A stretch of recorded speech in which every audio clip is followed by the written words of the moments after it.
हमारी मौत होती है तो क्या होता है हमारे साथ, रूह के साथ क्या होता है, कब्र में क्या होता है। तो कब्र के हवाले से इंशाल्लाह एक हदीस मैं आप सबसे शेयर करता हूँ। प्रॉफिट सल्लल्लाहु अलैहि वसल्लम सेड, बहुत लंबी हदीस है लेकिन मैं आपको वो बताऊंगा जो बेसिकली क्रक्स है उस हदीस का। इज़ा दखलल मय्यितुल क़ब्र, जब मैयत को कब्र में ले जाया जाता है, यानी जब रूह आसमानों पे जाती है, अल्लाह ताला से मिलती है। ये हदीस में आता है कि सातों आसमान चढ़ती है रूह, फिर अल्लाह ताला तक ले जाया जाता है, यानी अल्लाह को देखती नहीं है लेकिन अल्लाह की प्रेजेंस में पेश किया जाता है। और अल्लाह अगर उससे राजी है तो अल्लाह कहते हैं इसको ले जाओ, मैं इससे राजी हूं। अगर अल्लाह नाखुश है, राजी नहीं है, तो फिर कहते हैं कि थ्रो हिम, इसको फेंक दो यहां से, और फिर ऊंचाई से उसको फेंका जाता है रूह को कब्र तक। तो जब मैयत को कब्र में लाया जाता है, यानी अब उसके सवाल जवाब शुरू होने वाले हैं। मुस्सिलत शम्सु इंदा गुरूबिहा, तो कब्र में उसको मैयत को सूरज गुरूब होता दिखाया जाता है।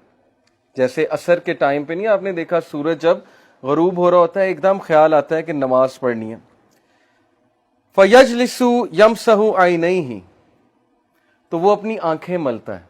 जैसे हम सोकर उठते हैं ना, अपनी आंखें मलते हैं, तो वो अपनी आंखें मलता है और देखता है कि सूरज गुरूब हो रहा है।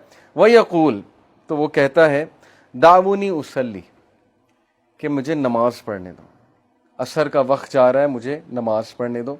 तो फरिश्ते मुस्कुराकर कहते हैं कि वो टाइम ख़त्म हो चुका है, नमाज का टाइम अब ख़त्म है, अब नमाज नहीं पढ़नी, अब हिसाब किताब होगा। तो स्कॉलर्स ये हदीस कोट करके ये कहते हैं कि देखें, दिस शोज कि उस बंदे की प्रेफरेंस क्या थी, उसकी फिक्र क्या थी जब वो दुनिया में था। सूरज गुरूब होते ही उसे पहला ख्याल ये आया है कि मेरी नमाज ना रह जाए, कहीं असर की नमाज ना रह जाए, तो मैं असर की नमाज पढ़ लूं, उसके बाद बातचीत करते हैं। यानी उसका कॉन्शियस अभी तक नमाज के अंदर है।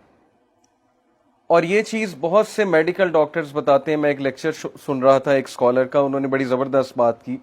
उन्होंने कहा कि मैंने बहुत से डॉक्टर्स को लेक्चर्स दिए हैं, डॉक्टर्स मेरी महफिल में आते हैं, तो डॉक्टर्स ने मुझे खुद बताया है कि जो लास्ट कॉन्शियसनेस में बंदे की चीज होती है ना, जो उसने सबसे ज्यादा दुनिया में की होती है, डेथ के टाइम पे वही चीज निकलती है। और वल्लाही उसने खुद बताया, डॉक्टर्स ने खुद बताया कि कुछ जो मरीज होते हैं वो गाने गा रहे होते हैं, यानी at the time of death गानों के लिरिक्स निकल रहे होते हैं।